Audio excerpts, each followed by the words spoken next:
April 19th, the 19th day of VEDA, and today is record store day. Anyways, I got up really early this morning, well, early for a Saturday, got up at 7, so that I could head to the record store for record store day. I'll talk about that more in a little bit, but basically I spent the first few hours of the morning at the record store, and then I met up with some of my friends and we hung out around Williamsburg. We went to a park for a bit, and we walked around some stores, including this one really cool, like, used collectible comic book toy record store thing, and there was a lot of cool stuff. Like, I was trying to convince my roommate that we needed to buy the $400 life-size ET for our living room, but she didn't seem to agree that it was a necessary investment for our apartment. Maybe someday. And then at one point we're like, hey, let's just walk to the water. And as we're walking there, we're seeing a lot of people with really good food walking towards us. And all of a sudden, we see and we realize that the smorgasburg is happening. That probably sounded like I was trying to say smorgasbord and pronounced it wrong, but I didn't. It's a thing in Williamsburg that happens in the like springtime, summertime-ish,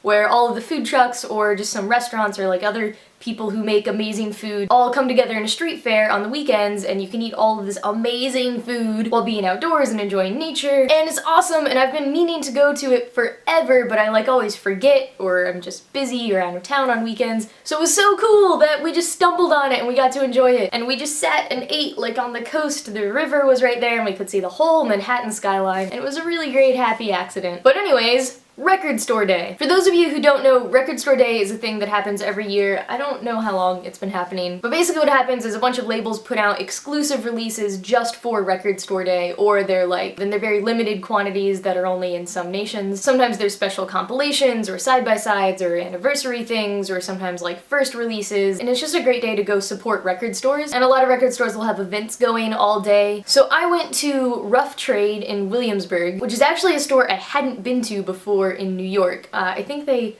only sort of recently opened a New York store, but oddly enough, I have been to their London store. I went with some friends in August when we were out there. So it's kind of cool that I've now been to their store both in London and New York, so that was cool. But I chose to go to this store instead of some of the others I would usually go to in New York because they're one of the few that actually listed every release that they were going to have in store online ahead of time, so I was able to look at it and they actually had every single one that I wanted. So long as I got there early enough, I should have been able to get everything on my list. But I live in New York City. You can never get anywhere early enough in New York City. The store was gonna open at 9, so I made sure to get there by 8, and when I got there was already a line of people. It was so long. Oh my gosh. It was probably around 100 people, and I got in line, and by the time that I left the store, like everything was said and done, I kind of looked back at the line. So many people had come after me that I couldn't even see the end of the line. That is how many people came just to this store. Never mind the fact that there's another great store just like 5 blocks away from that one, and like about 15 record stores participating in Record Store Day in Manhattan, Brooklyn. Do you know how many people that is? Like,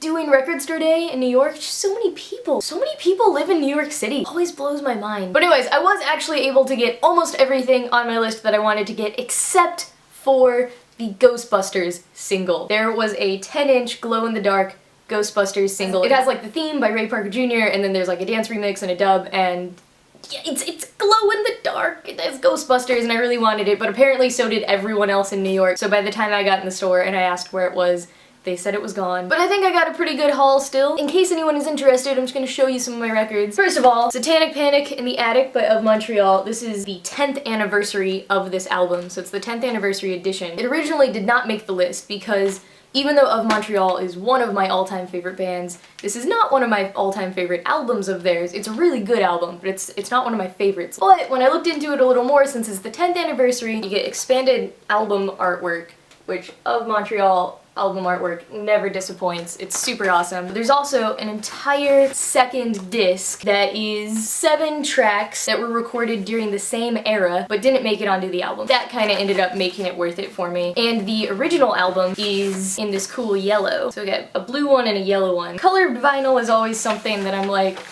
I don't want to pay extra just because something's colored vinyl. Okay, except for the Ghostbusters one, but that was glow in the dark. But it is fun when they're made that way. And then I've got the Flaming Lips 7 Skies H3. This is super cool. In 2011, I think, the Flaming Lips released a 24-hour long song, and the way they released it was putting the song on flash drives that they put inside of human skulls. And they only made 13 of these, and they sold for $5,000 each. So this is a 50-minute highlight reel of kind of the most representative bits of the 24-hour song. 24-hour song you can actually listen to. It's in a loop being streamed all the time on the website. I'll put in the description. And to go along with the sort of metallic-ness going on here, this is also actually a clear record. You know, kind of opaque clear. Honestly, I'd rather have one of those skulls, but in lieu of that, super excited to have this. Pretty excited about this one. The Pixies, Indie Cindy. This is their first LP in, I think, as many years as I've been alive. It's a bunch of their like more recent-ish EPs put together, and like some of these tracks have been released. There's some music videos for at least one that I know of. I listened to the Pixies quite a bit in high school, but you know, since they haven't released anything for the whole time I've been alive, having something new from them is like messing with my head. In my head, they're not a band that would release new stuff, so I was just really excited to get this. And then we got some silly stuff. One Direction's first vinyl release. I'm still laughing that I bought this. The tackiest thing I have ever seen, but I think it's really funny.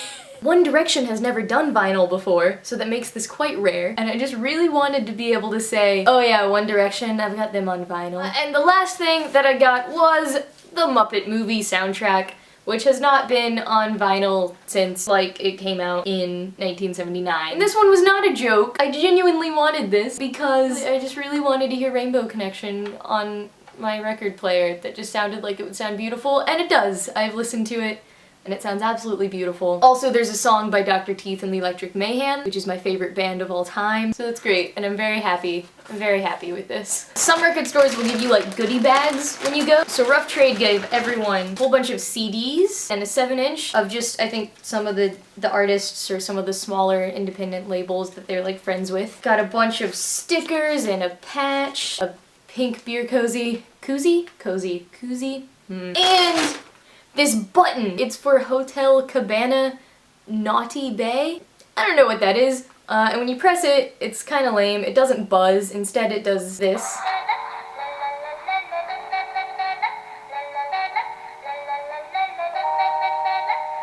Ignoring the lame sound it makes, I think I might use this while I go watch Britain's Got Talent tonight. Just sort of buzz along with Simon. I don't know when my video is gonna go up tomorrow, so have a happy Easter if you celebrate Easter.